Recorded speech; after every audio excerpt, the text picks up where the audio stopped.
wonder what's keeping Claire. Relax. You'd better enjoy your last moments as a bachelor. Who are those people over there? Oh, friends of hers, I think, from that newspaper she worked on. I wish she'd hurry up. I'd like to get the gang back to the newspaper. Well, that's Claire for you. Even late at her own wedding. You know, I really hate the Lizard. What do you mean? Well, I speak now as her editor, not as a disappointed suitor. Claire'd never make a newspaper woman, and you know it. Oh, I don't know.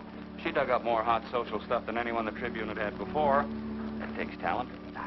Personality, Hank, my boy, not talent. All right, so I appreciated her personality. You appreciated it. I was the one that brought her to your attention when she was only an $18 a week steno from a hick town. Remember? Very touching, Al. You can put that in your memoirs. She's marrying Hanneman now. Listen to the frustrated lovers. You know, if either of you guys had made furnaces instead of small talk, you might be in Hanneman's shoes now. Have one of mine.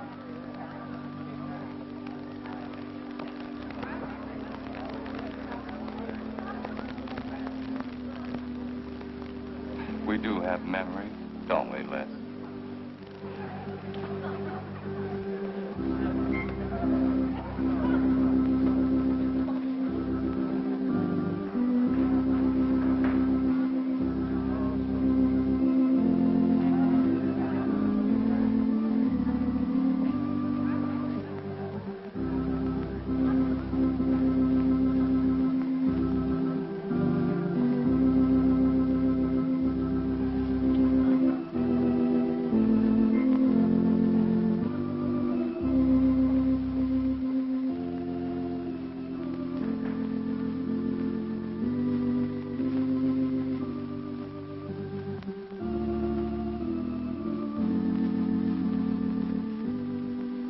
Carl Hanneman, wilt thou have this woman to be thy wedded wife, to live together according to God's ordinance in the holy estate of matrimony? I will. Claire Cummings, wilt thou have this man to be thy wedded husband, to live together according to God's ordinance in the holy estate of matrimony? I will. I now pronounce you man and wife. You may kiss the bride.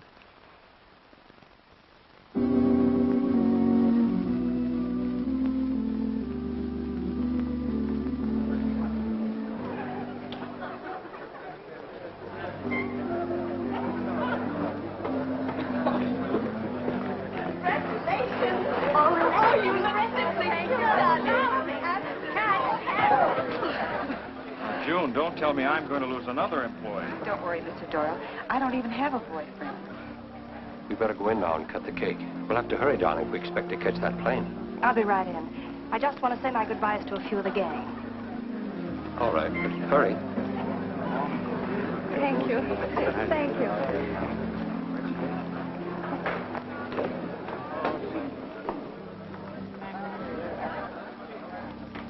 Guess who? Why did you come out here? Because I love you. Because you love me. Claire, you're crazy. Don't you know what those words meant in there? Let no man put us asunder. No one can put us asunder less, you and me. Oh, I never could figure you out. Except that, well, you make everything add up to spell Claire, don't you? Now, darling. You're even getting a sadistic kick out of having me at your wedding, me and the others. But there are no others. Only you. I'll think about you on my honeymoon. I'll write you. Miss me less. I know you both will be very happy. I beg your pardon. Thank you. I'm ready with my cameras, Mr. Hanneman. I've been looking for Mrs. Hanneman. You haven't seen her, have you? I believe you'll find her on the terrace.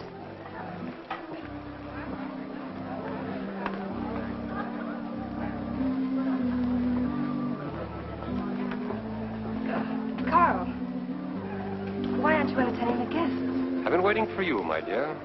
I was detained. On the terrace? Don't you think you were being a little affectionate for a newly married woman? Darling, you're a great big old suspicious bear. That was only Les Burns. And? It was nothing. Just a friendly goodbye kiss.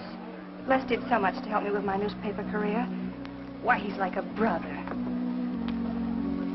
You're the only man for me, darling. Ever. They're waiting for us.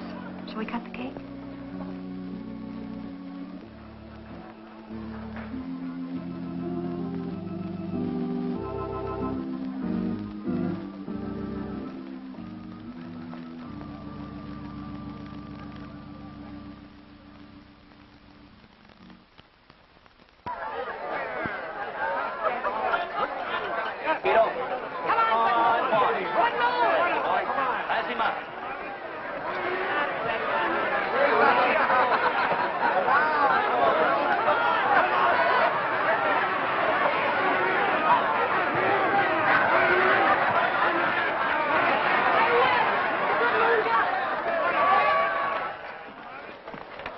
How much did you pay? $10.80. $10.80 for two. That's not bad. I win $540. Claire, you mean to say you bet $100 on that horse to win? Of course. In these places, you have to spend money to make money. You see now, I'll put $500 in the second race. High heels. Come on. Wait. That's being foolish. You're only out $100 if I do lose. It isn't the money. It's the principle of the thing. Principle? Carl, I don't understand you. With all you have. I've worked hard for what I have. Oh, I don't mean to be a tightwad. A little bet for fun is all right. But I have too much respect for money to throw it away on horses. Of course you're right. It was foolish of me to bet so much. Forgive me. Of course. Now, excuse me, I want to go cash these in.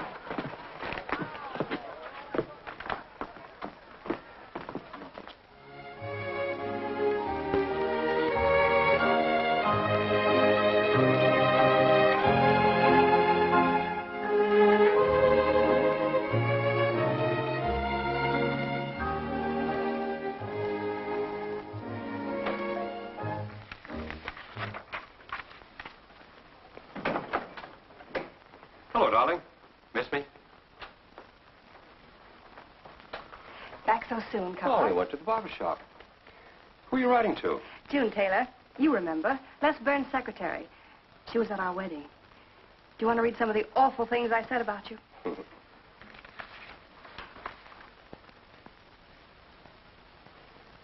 It's hard for me to believe that I'm so lucky as to have a woman like you in love with me. It's true, darling. Every word of it. I'm sorry, Claire.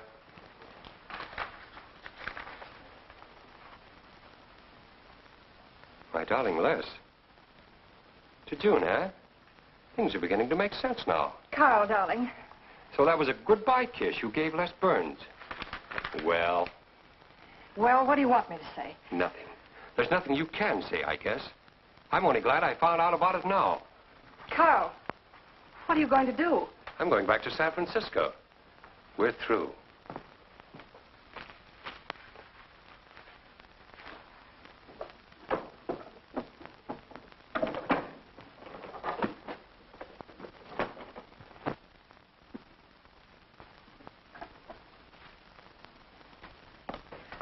But what am I going to do, Carl? I don't care what you do.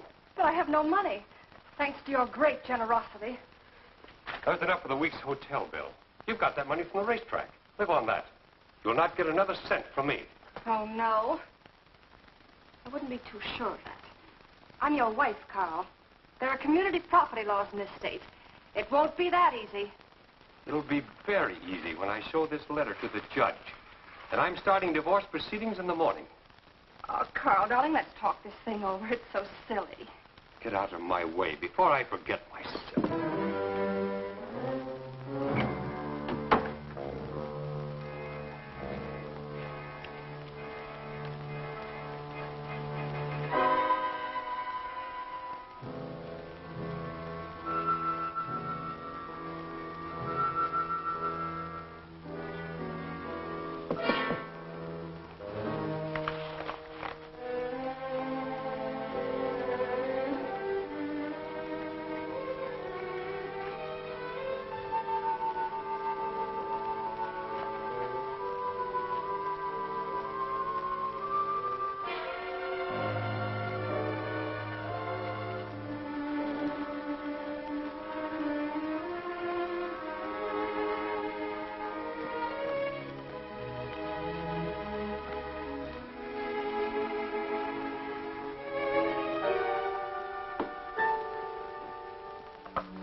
you please connect me with a house physician? Hello, Dr. Hastings? This is Mrs. Carl Hanneman, Bungalow 9. Could you please leave a prescription for some sleeping tablets for me at the drugstore? I'll be needing them right away. I'm turning in early. No, that won't be necessary. I'm going out for a bite to eat, and I'll pick them up later. Thank you.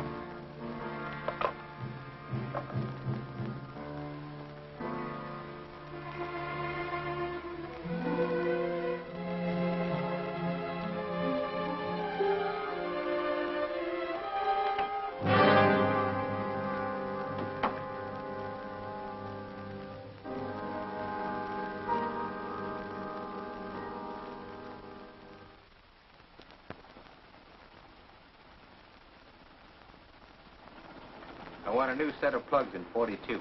Okay, Blackie.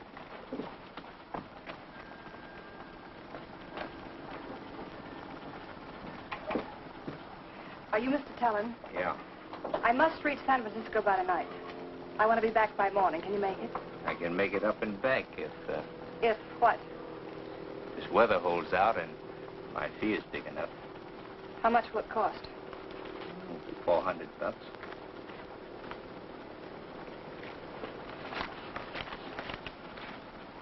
Why 5? I said 4. I know you said 4. I never made this trip. You never saw me. Understand? Sure. I don't even want to know your name. I'm glad we understand each other. Perfectly. Now, if you wait over there, we'll be ready to leave in a few minutes. Hey, Jack, roll out 41 and let's warm it up. Right.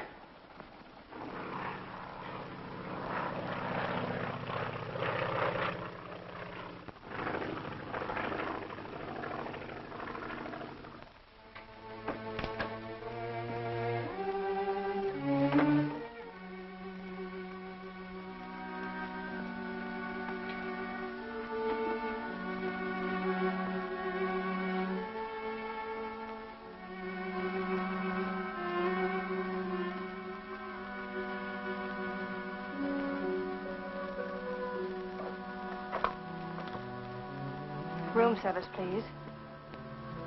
Hello. This is Mrs. Carl Hanneman, Bungalow 9. Would you please send a waiter over with the menu? Thank you.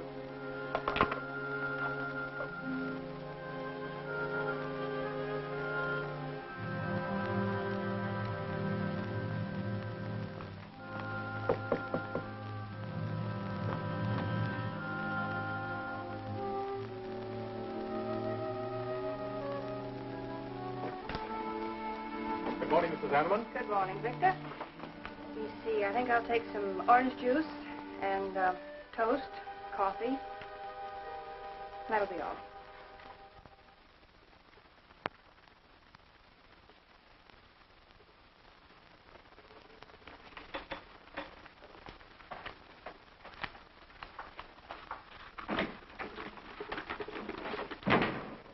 How was the ball game? That was no ball game. It was a track meet. 12-0. This all the mail today? Yes. By the way, I meant to ask you sooner, but I'm going to have a little dinner party tonight for a couple I know. You're invited if you're not doing anything. Well, sure. What's the occasion? They're going to be married soon. They're awfully nice kids. Married. And the trouble will really start. Mr. Burns' office. Long distance calling. It's Mrs. Hanneman. Hello, Claire. Hello, Les. I'm so glad I caught you at the office. How's the honeymoon? It was interrupted. Carl had to go back east yesterday. Business, he said. He wanted me to stay over, wait for him here. But I'm not. I'm coming back to San Francisco tonight. You think that's sensible? Of course not. But I'll see you again. Look, I want you to arrange a plane ticket for me. Reservations are so hard to get at this end, it'll be easy for you. All right, Claire. I'll take care of it tomorrow. Tomorrow won't do. I'm coming home tonight. Okay, I'll wire you back on the time. I know you'd help me. Be sure and meet me at the airport. I can hardly wait to see you. Goodbye, Les. Goodbye, Claire. June, get a hold of Hack Doyle. Have him get me a reservation on the 8 o'clock plane out of Los Angeles tonight. It's for Mrs. Hanneman. Are you planning to meet her? Yeah. Oh, I guess I'll have to cancel our dinner party tonight. It doesn't matter. Apparently Claire can get anything she wants out of anybody at any time. Can't she?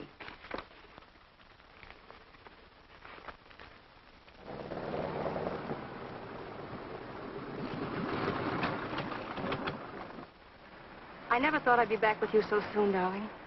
It's wonderful. It's crazy. Then why did you meet me? I don't know. I do. Because you still love me, don't you, Les? I'll get over it. I hope Carl stays in New York for a long, long time. That seems a bit odd. He didn't arrange his business affairs so they wouldn't interfere with his honeymoon. Yes, I thought so, too. You certain you and Hanneman didn't have some trouble? What kind of trouble could we possibly have had? Quarrel of some kind? Perhaps over us? Now, wouldn't that be ridiculous? Giving him some reason to doubt me just so soon after we're married? What do you think you're doing now? You don't feel sorry for Carl, do you? No. No, I don't. But I should. Look, let's forget all about him. For a few days, anyway. Take me home, I'll change, and you can take me out to supper. Claire, I'd rather not go to the house. But I must freshen up, darling. I really must. You want me to be beautiful, don't you? Just for you? You are beautiful. See? There's nobody home.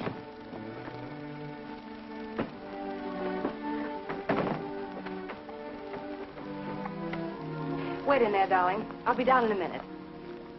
Come here. Oh, darling.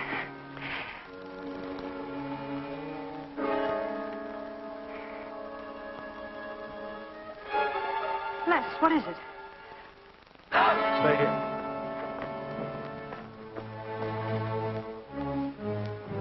Carl.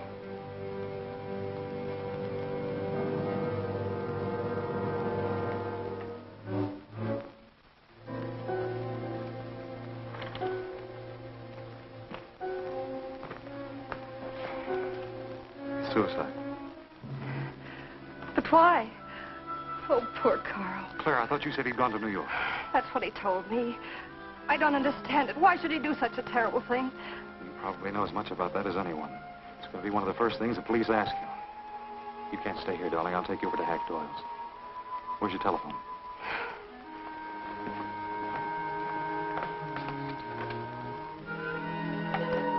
Police headquarters, please.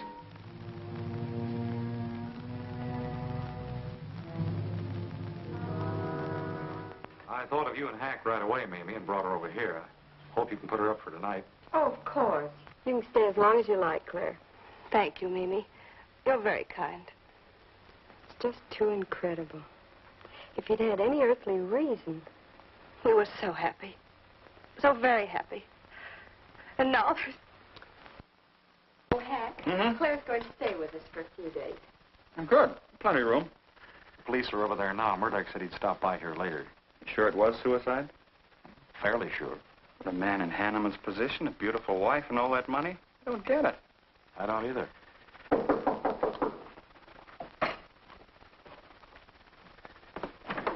Oh, hello, Bill. Come on. How are you, Hank?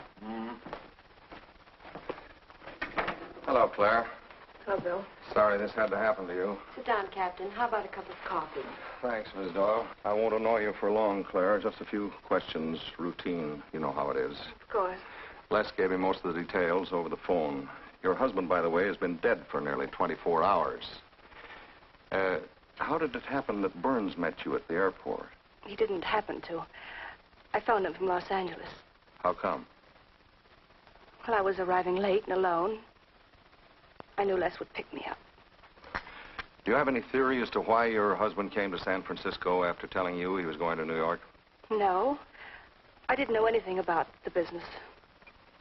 The gun, of course, was Hanneman's. We checked the serial number. Funny there are no powder burns on the coat. Bill, a suicide doesn't always press a gun against his body. In that case... There would be no powder burns, I know. Do you know of any reason why your husband should have taken his life? No, I don't. Anything wrong with his health? Not that I know of. But that could have been the reason. Had you quarreled? Oh, no. No, we never quarreled. Believe me, throughout every minute of our married life, we were supremely happy. An entire week, huh? Well, that's all for now. I may want to talk with you again later. Where will you be? Right here with us. Thanks. Bill, Yeah? you found fingerprints on the gun, of course. I mean, Hanneman's prints. Uh-huh. Clean as a whistle.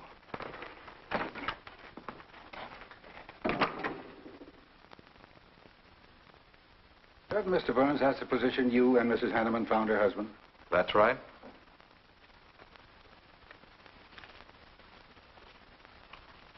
One more question, Mr. Burns.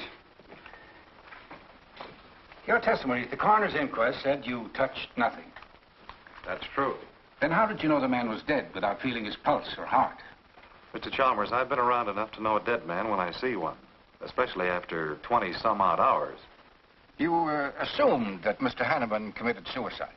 Why? Well, everything points to suicide. Not in my assumption, Mr. Burns. Mrs. Hanneman, you say you saw your husband alive on Monday afternoon, and then the following night, which was Tuesday, you saw him again. Yes, but he was dead. I've told you everything. You don't need a weather vane to see which way this wind is blowing. Was it customary for the servants to take a vacation whenever Mr. Hanneman left on a trip and leave the house empty? Well, I don't really know. I didn't give orders to the servants.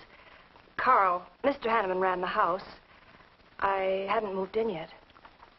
I see that you also assumed that this was a suicide. Naturally, it couldn't have been anything else. That's what Mr. Burns said.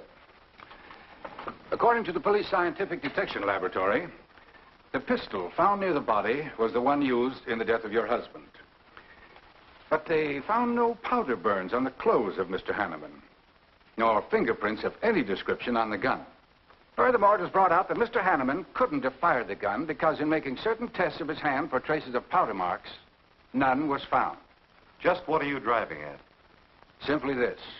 Carl Hanneman was murdered. But unfortunately, I haven't enough evidence to hold either of you. You were out of town, and your alibi was proven.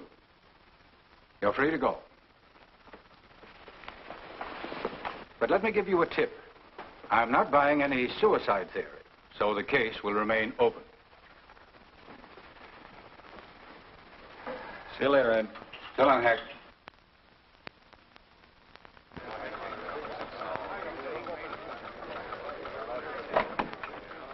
Good morning, Les.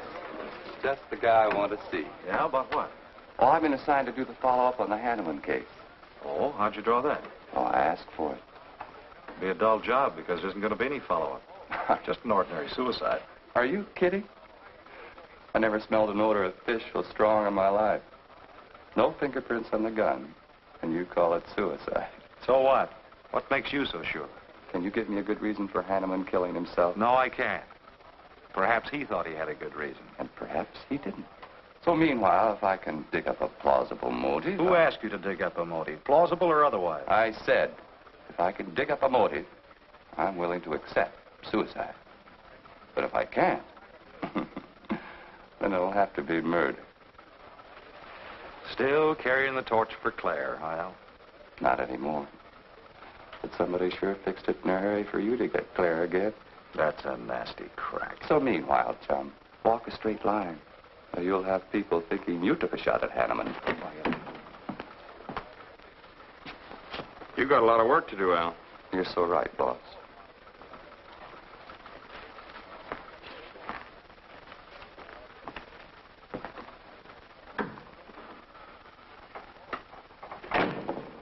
Sorry, Hack. How's Claire taking it this morning? I don't know. I was still asleep when I left. Les, I'm worried about this deal. Police aren't buying any suicide theory. Is that why you put Herrick on the story? Maybe. He might dig up a suicide motive. What's your slant? Well, Hanneman killed himself. Nice try, Hack. You're about as subtle as a punch in the nose. You think Hanneman was murdered, don't you? Maybe I'm protecting someone. It's possible. But I'd like to protect someone if it isn't suicide. Like who? Like you. Who had a better reason? Hanneman's death meant that you'd get Claire back and the $1,000,000-odd bucks. That makes sense to a lot of imaginative characters around this town. I don't believe it for 1 second. But I still think it's safer to sell the suicide theory if Harry can dig it up.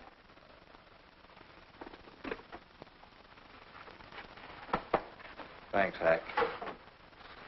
But I didn't do it. Yeah. Send him in.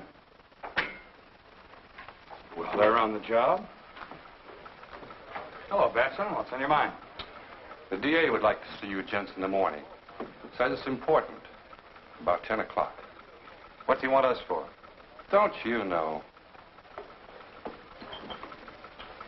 Mrs. Hanneman's already got her invitation. See you tomorrow.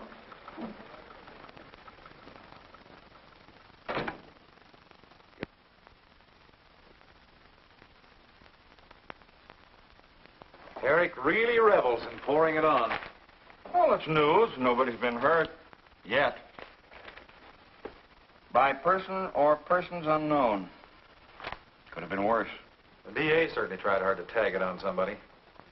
Tell me, Hack, do you think that, well, that Claire could have shot her husband in some way?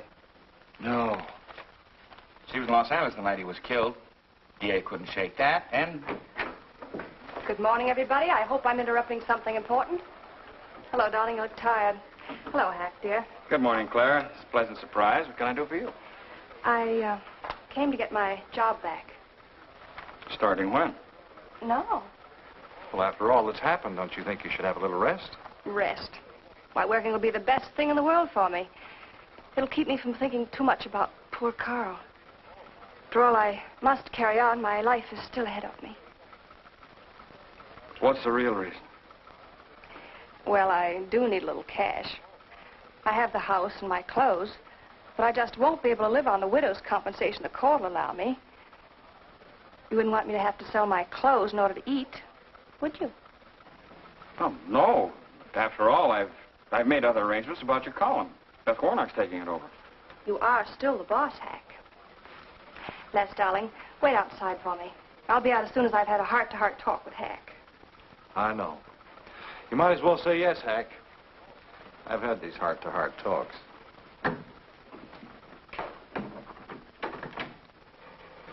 You will let me stay, won't you, Hack?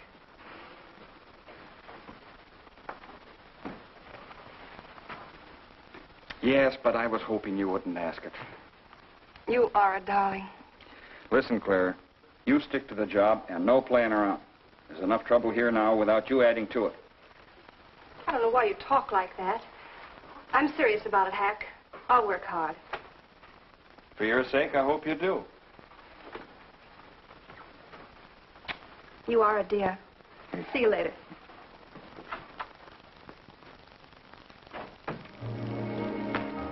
Well, see you later, Al. All right. Hope you're friends. Yeah, old friends.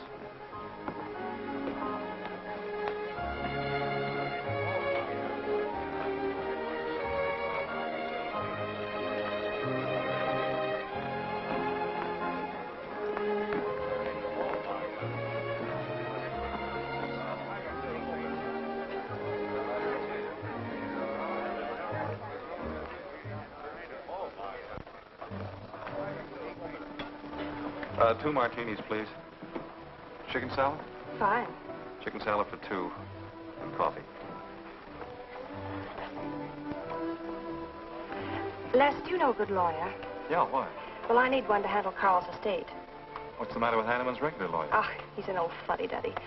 I want someone whom I can trust to take care of my interests. Well, you might try Lawrence Carson. He specializes in probate work. Carson? Good. I'll call him tomorrow.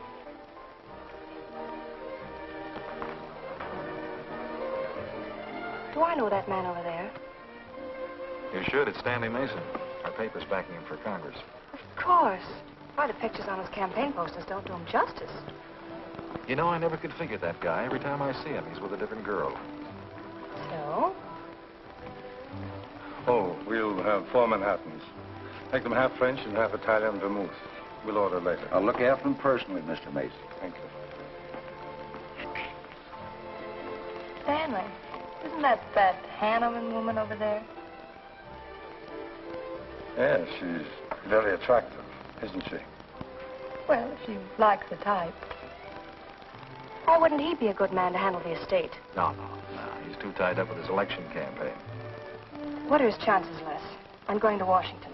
Pretty good. Why? That makes him important. I've got to have someone with influence. He looks like the kind of a man who could get things done quickly. Capable enough, I suppose. Probably make a good representative. Personally, I just don't go for him. I want you to introduce me to him. You can do better. Oh, darling, don't be stubborn. I want to meet him. When you want something, you want it right now, don't you? You know what I really want, Les. I know. A fine old name like Hanneman, carload of dollars, social position, the tops.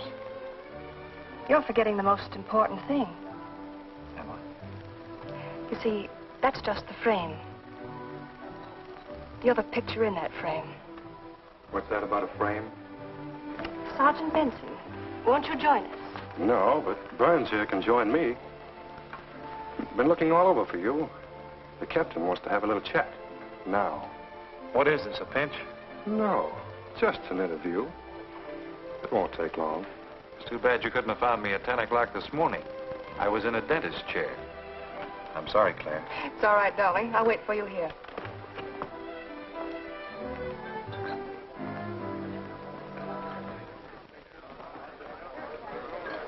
Violet.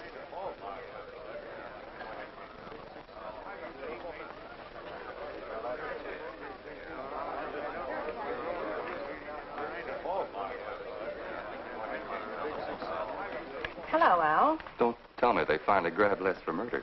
Wouldn't you like to hear me say yes? Yes. Well, don't stop the presses. Yet. You're the most composed dame I ever saw. I don't believe you give a hoot whether this case ever gets solved. Oh, but of course I do. Really. Say, Al, how well do you know Stanley Mason? Quite well. I've planted some of his propaganda. You can do me a favor. A big favor. I want to meet him. Might be a good idea. I remember I once introduced you to a fellow by the name of Les Burns. Promptly lost you. Excuse me.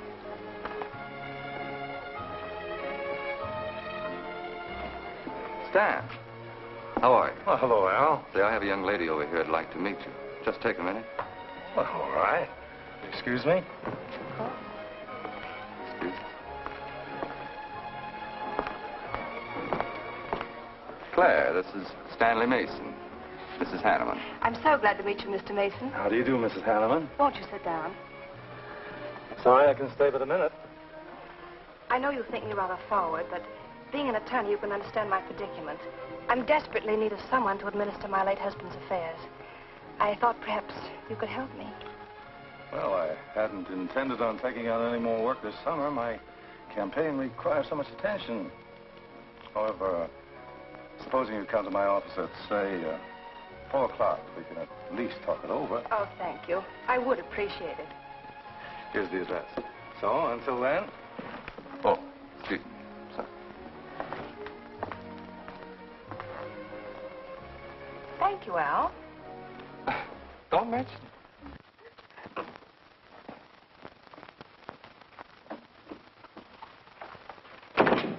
I found him, Cap. Right where I expected. With a grief-stricken widow. Only if she's grief-stricken... Skip it. Les, my boy, have a seat. Last time it was hello, Burns. Today it's Les, my boy. What do you want? You know, I just wanted to chin a bit with you. Oh? I didn't know I was that interesting. You live out in the Hanneman neighborhood, don't you? No, and you know it. But you go out to that neighborhood quite often, don't you? Yeah, so what? To visit friends. Oh, sure, that's right. There's Hack Doyle and his wife, June Taylor. Say, there's a clever little girl, huh? Your secretary, huh? Since when have you become so interested in my secretary? I thought you were a happily married man. Weren't you out in that neighborhood the night Hanneman was shot? Monday night? No, I wasn't. I played gin rummy with the boys in the press room. Went home to bed about 10 o'clock. He read the testimony, did the checking. Come on, Murdoch, what's on your so-called mind? Funny, we can't find any record of where you were between 10 o'clock and 8 the next morning when you had breakfast at Drake's coffee shop. Nobody saw you around your apartment house. Nothing so strange about that. People in my neighborhood mind their own business. I spent the night sleeping. You got an edgy temper today, Les. Aren't worried about anything, are you? I'm annoyed. Until you and the DA get this thing settled, nobody will get any rest. We may have the answer quicker than you think. The police expect to apprehend the criminal within 24 hours. Shall I quote that? You can write out the gags, Burns. You've been crazy about Claire for a long time, haven't you? That's right. You thought she was going to marry you. Then she married Hanneman. That must have been quite a jolt. I won't deny that either. So you must have been pretty sore at Hanneman for beating your time. All right, I suppose I was. You know, Burns, you've given out with all the motives a man needs for killing another. You don't need motives, Murdoch. You need evidence. Evidence? You just told me that you weren't near the Hanneman home last Monday night. I wasn't. And how do you account for your cigarette case being found on the Hanneman garden, still wet from Monday night's rain? I don't have to account for anything. To throw cold water on your mastermind, I tossed that away right after the wedding. Anything else you want to know? No, that's enough. Next time, be more careful when you talk to the captain. Listen, Mr. Benson, if I've hurt the captain's feelings or yours, arrest me. And I can sue, and you'll be back writing tickets for jaywalkers.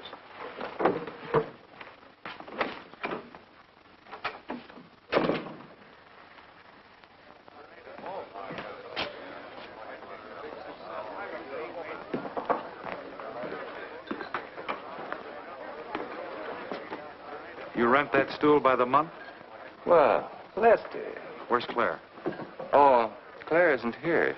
She had an appointment. Did she go back to the paper? No, about this time, she should be walking into the inner sanctum of that courageous and fearless champion of the people's rights. That distinguished candidate for the Congress of these United States. Mr. Stanley Mason. You sound like you're on Stanley's payroll. Mm-hmm. I introduced them. You seem to have a talent for that sort of thing. Thank you. I believe that's all the information I need, Mrs. Hanneman. I can't possibly find words to express my gratitude in your consenting to help me. Oh, believe me, it's a pleasure. A little pressure in the right places should settle the matter quickly for you. Thank you again, and good luck in the election. Oh, thank you. I suppose you'll be leaving for Washington immediately if you do win. Yes, if I win. You will. I know you will. Well, I really must be going. Oh, can't I drop you off somewhere? I'm sorry. Not this evening. Mr. Burns is taking me home.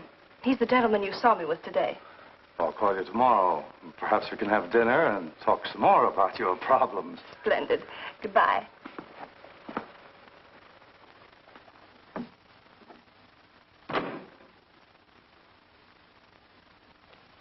Look, Claire, don't you think you ought to stay over at Hackdale's a little longer? Might be unpleasant. Oh, don't be ridiculous. Come on. Oh, Robert. Good evening. Good evening, Mrs. Hanneman. We weren't expecting you home. We've made no arrangements for dinner. I've had dinner. Please take my bags to my room, and you and Christine take the evening off. I shan't be needing you. Thank you. Oh, Mrs. Hanneman, I just wish to say on behalf of Christine and myself that we're pleased that you're home, and we'll do everything we can to make you happy. Why, thank you, Roberts.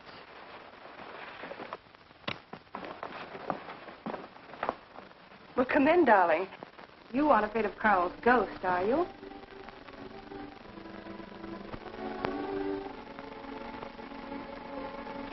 You'll never be happy here, Claire. Nonsense. I've done a little refurnishing.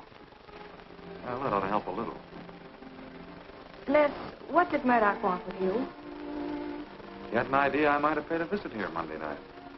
You didn't, did you? Of course not. It also seems I had a motive to kill Carl. But of course you did. If you were that kind of a person. Murdoch's only fishing. Well, he knows I've been in love with you for a long time. I told him. You told him? Why not? It's true. You want them to keep working on you, so they'll stay away from me. That's it, isn't it? Yeah, that's it. I said I'd stand by. And you have. And I love you the more for it. You know I do love you, don't you, darling? I think you do, Claire.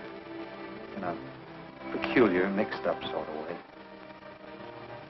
I never should have married Carl. I didn't really love him, but he offered so much. Things I never had. But that's all over now. No, it's not over. It won't be until they find his murder. They will. And there'll be nothing to keep us apart again. Ever. Claire, if I could only sell myself on that. You've got to, Les. You've got to.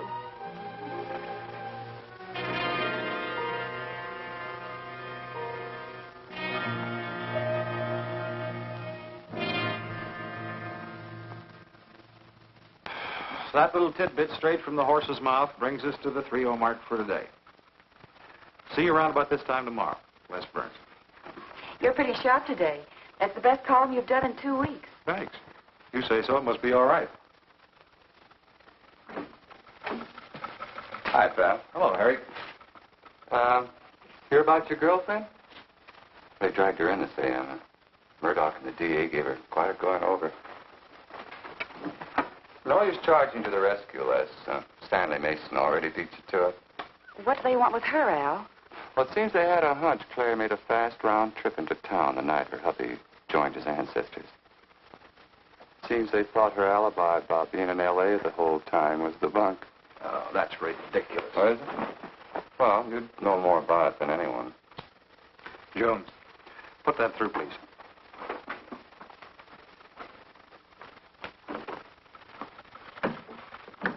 Okay, Al. You're so much smarter than Murdoch. Spill it. Oh, I'm not saying I'm smarter. But I do know Claire better than he does. And I know you. Meaning what? Claire never lost any interest in you before, during, or after her marriage. And that doesn't prove it happened. With all that wampum at stake, this whole thing could have been planned weeks ago by both of you. I'm fed up with your dirty cracks. Now get out! Wait a minute. Look, Junior, one of these days I'm going to be too late and you're not going to have any teeth. Mm-hmm. You're so right, boss.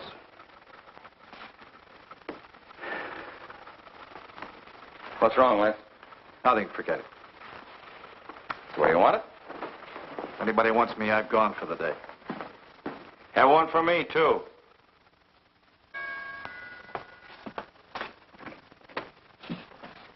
Where's Miss Hanneman? I gotta see her. Is she in? Why, yes, but she's going out. This is important. What's the trouble, Les? Oh, I've been trying to find you all afternoon. You didn't get back to the paper. Where were you? I was with Mr. Mason. We were talking over the estate. Oh. Looks like you got some more talking to do. It's really only business, Les. Come in, but I can only see you for a moment.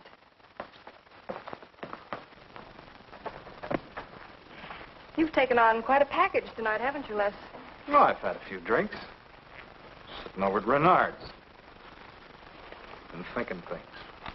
Crazy things. About me? Yes, you. Murdoch and the DA asking you all those questions. Nothing to be disturbed about. I'm not so sure. Why do you say that? Were you in this room Monday night? What? Why, you know I wasn't. I don't know anything. But I wouldn't lie to you. Have I ever, Les? Claire, there's only 2 people who could have profited by Hanneman's death. I'm one of them. You're the other. Why, how dare you come in here accusing me? You only married Hanneman for this. You've admitted it a dozen times. But I didn't kill him. How can you even think it? I didn't kill him. I didn't say you did. But if you know anything, you've got to tell me. Were you in this room Monday night? No. You might have come in, seen someone. I've got to know. Stop shaking me. Then tell me the truth. Let go of me. I thought you were going to stand by me. Why, you're drunk. I'm only trying to help you and me. Ha. Help me. You're accusing me of murder. How do I know you didn't kill him? You were in town. Claire. I've as much right to accuse as you have. But I'm not accusing you. Get out of this house. I once said I couldn't figure you out. I can now. You're not a normal woman. You're not warm. You're cold, like ice. Yeah, like ice. Blonde ice. Get out of here.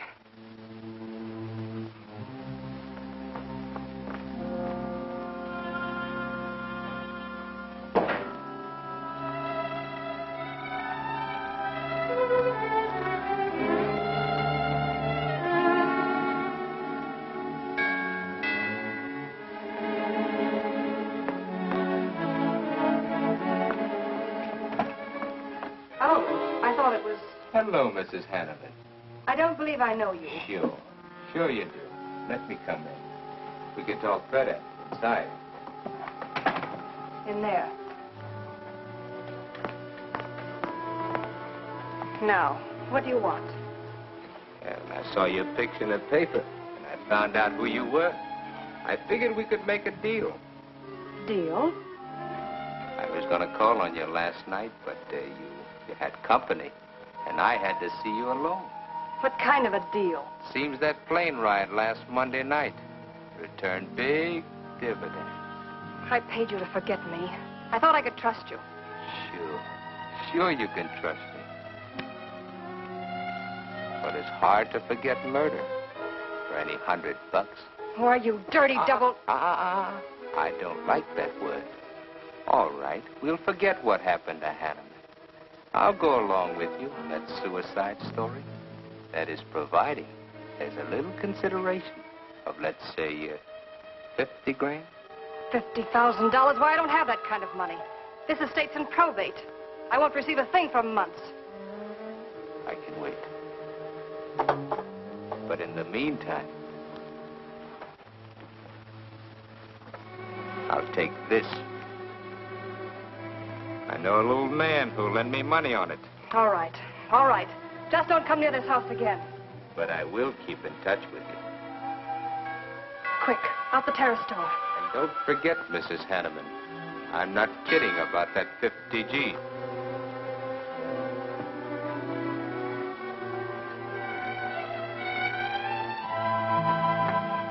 I'll get it, Roberts. Yes, ma'am. Stanley, darling. Thank you. Well, he isn't at Bernard's either. Oh, I hope nothing's happened to him. He'll turn up when he runs down or runs out of dough for drinks. Say, you write his column all by yourself? Somebody had to do it. I hope it's fit to print. It's good. Nice of you to cover for him, too. Do you really think he's all right? Sure. I'll find him later. Don't worry about Les. He's probably getting more poison out of his system than he is into it. I hope.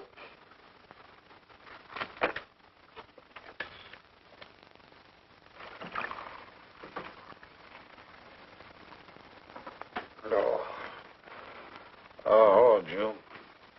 Oh. See if you can give me another head, will you? This one's not going to do me much good. You certainly had a little trip for yourself. I guess so. What day is it? Tuesday. Holy mackerel. What happened to Sunday and Monday? I took care of them for you. Oh, you would. Who found me, Hack Doyle? No. Claire. Claire? Mm-hmm. You were trying to convince the doorman at the top of the mark to let you out on the roof. It was the only way to the moon. Oh, brother. The moon? Looks like I wanted more than a little trip. Here, drink this. It'll make you feel better. Guess I've been the horrible example, huh? You no doubt thought you had a big reason for getting tight. I had to get away from something. Something wasn't good for me. Have any luck? I don't know. I'm never going through this again, I can assure you of that. June. Well, I guess I'd better get back to the office. Thanks a lot for looking after me, June. I'll be down after a while, if I can make it. Don't hurry.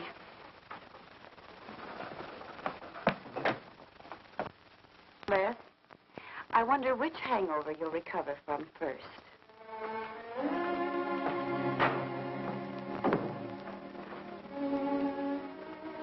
I thought we were all washed up, Claire.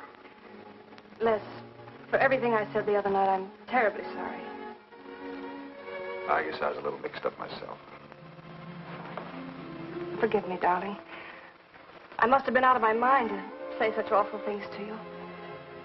I realized the truth later. You were afraid for me because you loved me. That was it, wasn't it?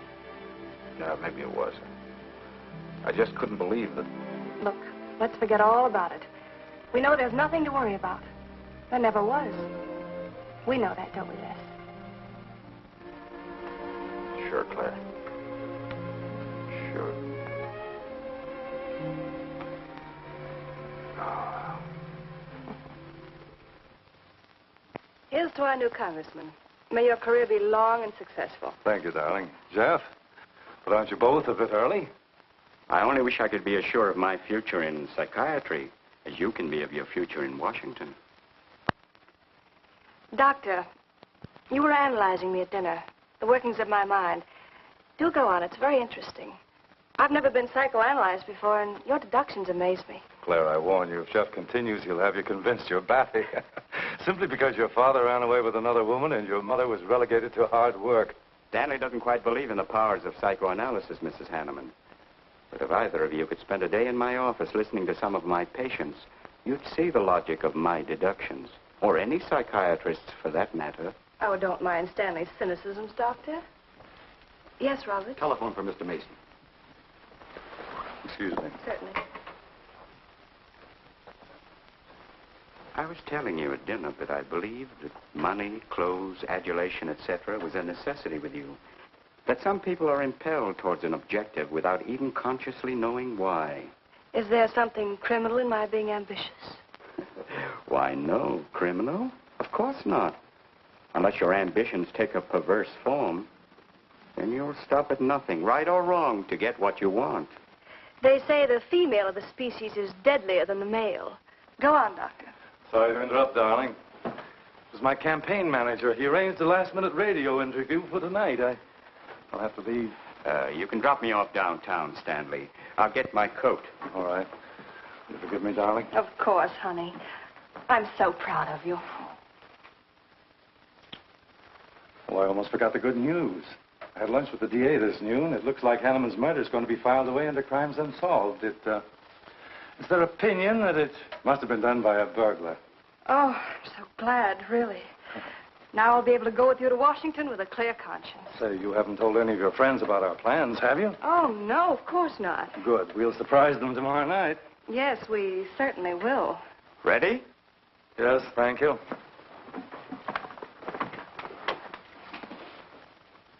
Good night, Clara. Good night. Mrs. Hanneman, please don't take my mental probing too seriously. You're a very charming hostess. So don't worry. I never worry. Good night. Good night.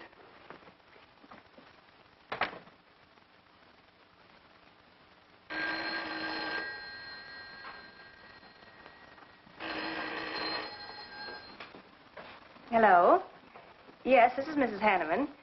That's all right, Roberts. I'll take it. Hello? Who?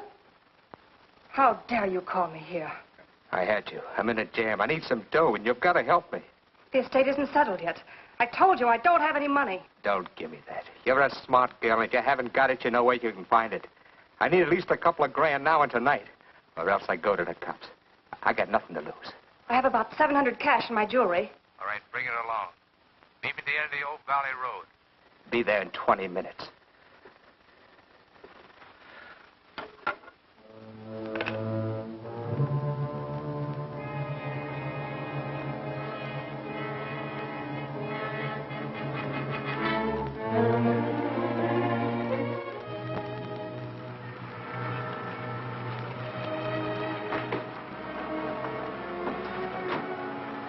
Did anybody follow you? No, Then stop being nervous. I'm not nervous. You are. All right, give me this stuff and let's see if I can use it. These look all right. I got into the bookies for a couple of grand. They're bad little men. And I've been stalling. Tonight they told me, pay off or else. They wouldn't kill you for $2,000. They'd kill for a lot less. That's why I had to put the bite on you. Thanks, Mrs. Hanneman. I wouldn't double-cross anybody. Not unless I had to. I wouldn't double-cross anybody either, Blackie. Unless I had to.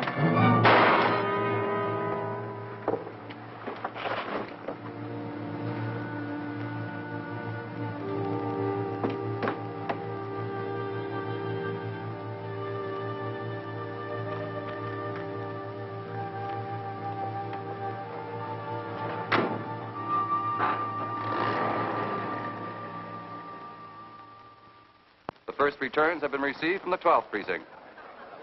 Mason, 311, Jeffers, 282, and Allen, 91. That just about cinches it. If I can do that well in the 10th, I can carry them all. My gratitude, Doyle. Without your paper in back of me, I wouldn't have had a chance. Think nothing of it, Mr. Mason? We're glad we backed the right man.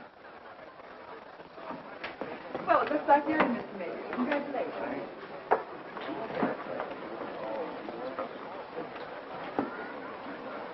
Seen Les and Claire yet tonight? No, I guess she's waiting to make her grand entrance. It's about 100 times you've asked for them, huh? What gives? Nothing?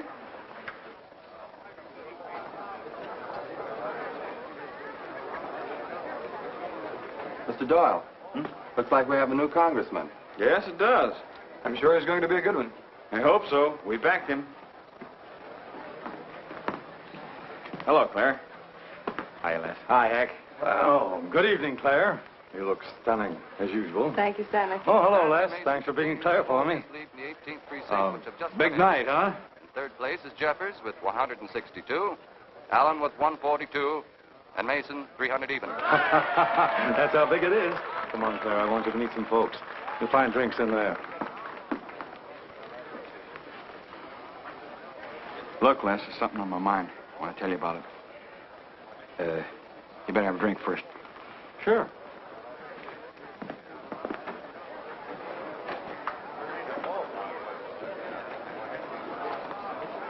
Hi, folks. How's the brawl? Well, at least the liquor's good. Well, Junie, aren't you a pretty thing tonight? Well, it's about time you noticed me. The trouble with you men is you always have ink in your eyes down at the office. Have a fresh one? No, thank you. This will do. Les. I'll talk to you for a minute. Excuse us. What gives? Did you come with Claire tonight? No, I came with my Aunt Martha from Penobscot. No, I'm serious. You saw her come in with me. You better get her out of your system, but right now. What are you talking about? Things are fine with us now. She couldn't be sweeter. You should have seen her earlier, helping me get things ready for that little party up at my place tonight. How about a speech, Mr. Mason? We haven't had one. Come on, Stanley. Yeah, give us a speech. That's all I need. Now, wait a minute. Speech? All right. If you want a speech, you shall have it. Ladies and gentlemen, I want to introduce to you a very lovely young woman, better known to you as Claire Cummings. I am happy to announce that she's bestowed upon me the great honor of consenting to become my wife. This is a dirty, low-down trick, but I'm glad it's happened. Someday I'll tell you why.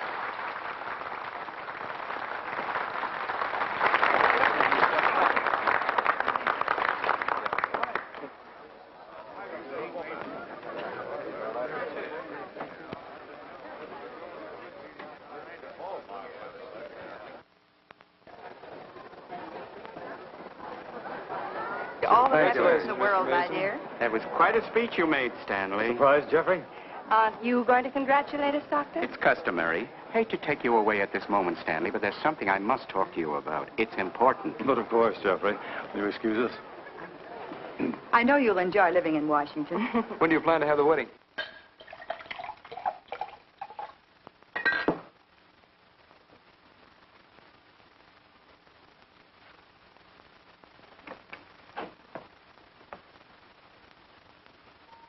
Don't look at me like that, darling. And what are you doing here? I wanted to see you alone. Sure, not a husband in sight. Dead or alive. I didn't have a chance to explain. No one can put us asunder, Les. You and me. It was more effective last time with wedding music, remember? Oh, you're cruel. I didn't mean to hurt you, and you are hurt, aren't you? That's how much you bother me now. Not a quiver. What about your heart? Claire Cummings, Hanneman, Mason. If this keeps up, you won't be able to get your initials on your silverware. I can't help it, Les. I do love you, but you could never give me the things I must have. Money, importance. With me, they're a necessity. Oh, stop it, Claire. You're like a poison. Take a little bit and you're finished. But too much becomes an antidote. All right, darling. But if we've really come to the end...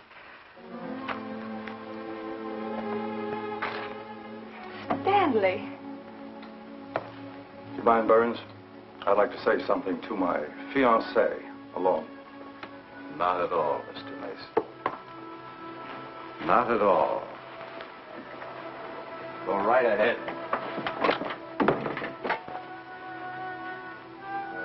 The congratulations are hardly over before I find you in the arms of your old sweetheart. That was a stupid remark. I had to say something to him, didn't I? So you didn't tell him earlier. You said you were going to? Well, I couldn't find the words. Is that why you're angry? Oh, darling, let's not quarrel. We can do that after we're married. There isn't going to be any marriage. What are you saying? I'm afraid we've made a mistake. You can't mean that. What'll my friends think? I couldn't stand the humiliation. Oh, you'll get over it quickly enough, as quickly as you did your other marriage. Why are you talking this way?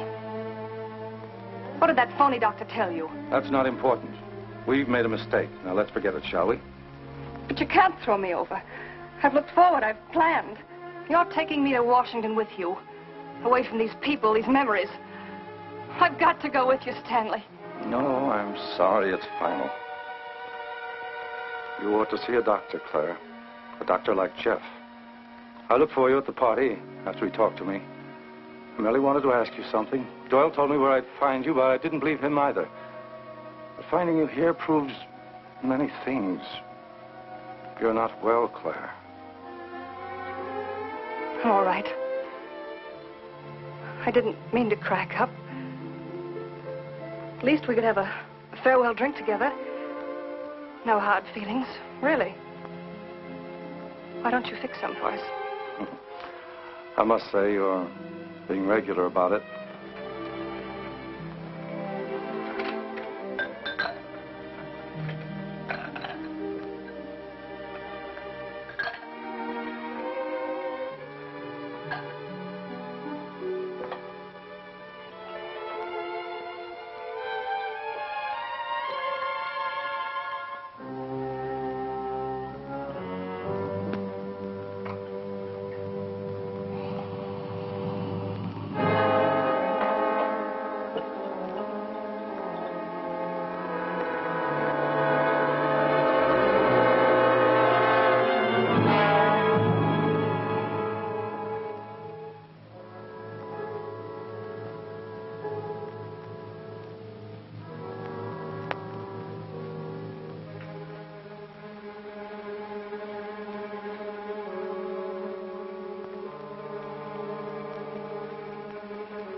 Claire.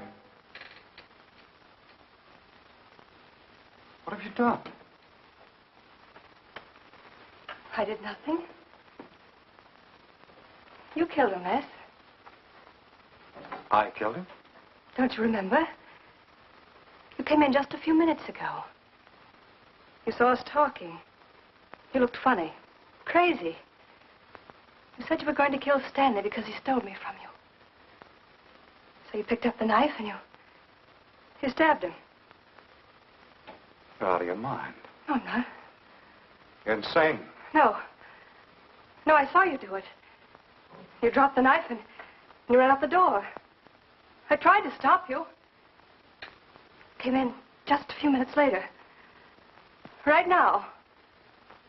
You murdering little idiot. Les, don't! Mason, you won! Alan just conceded the election! You're going to... You're going to go. You made it on its minute right there.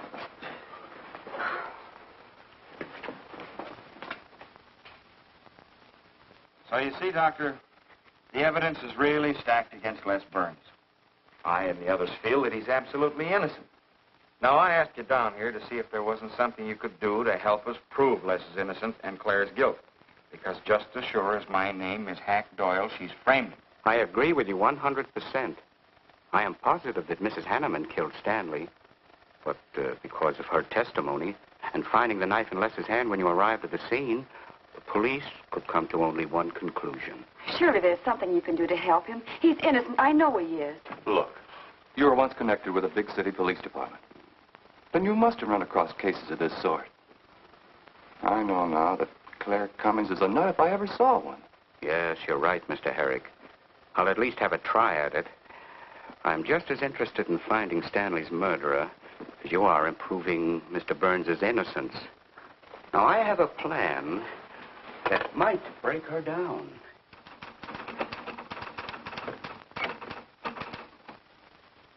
Well, good morning, Dr. Clippinger. To what do I owe the pleasure of this visit? It's no pleasure for me, Mrs. Hanneman, I assure you.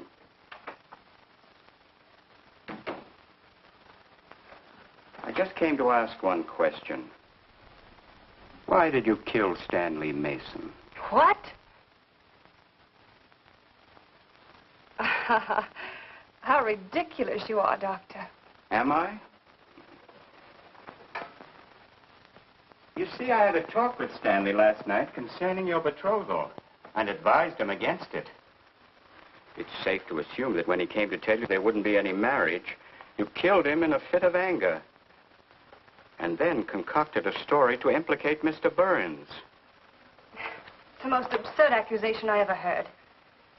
You seem to forget that Les Burns' fingerprints were found on the knife and that he was seen standing with it in his hand. The police have all the facts, Doctor.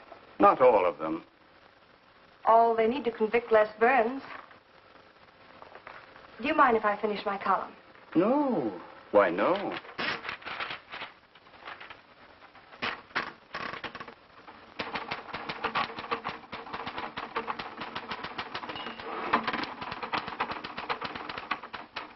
I suppose you'll tell the police I killed Stanley and give them that fantastic story to back up your accusations. It won't sound so fantastic to them, Mrs. Hanneman. I discovered one or two other flaws in your story. They'll laugh at you. It's insane, absurd. Oh, you're wrong. You see, I've spent my life delving into distorted minds like yours. I worked for the police for many years as a consulting psychiatrist. You sound more like a hypnotist. And I'm quite fed up with your insane theories. Now, Doctor, looking for something, Hack? Police are on their way. Police? What for?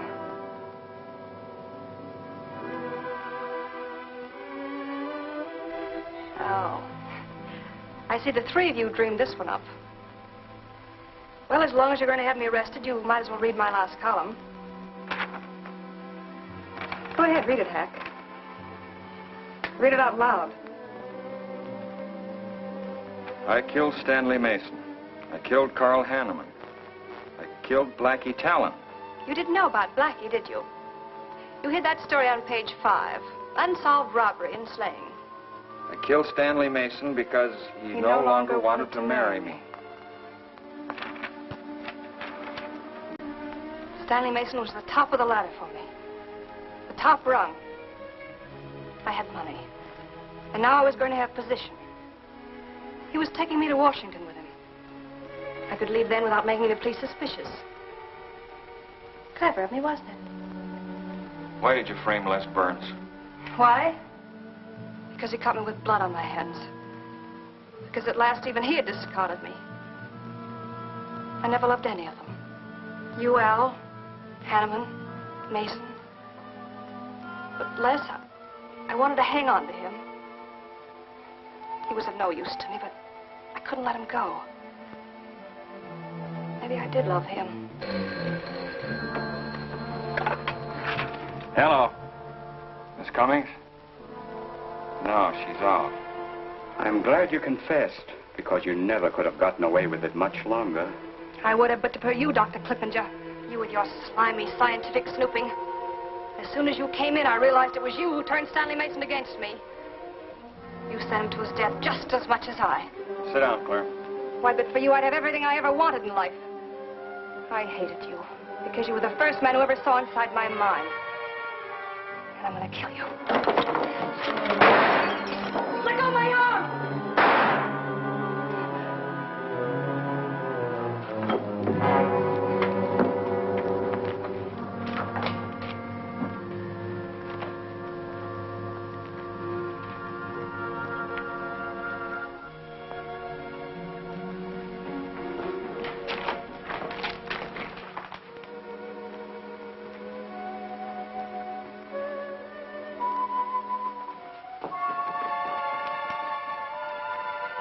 You were a little late, Murdoch.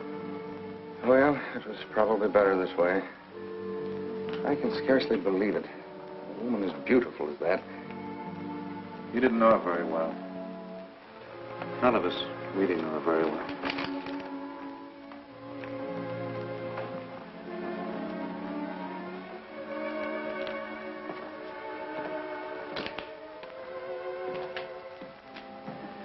She wasn't even a good newspaper woman.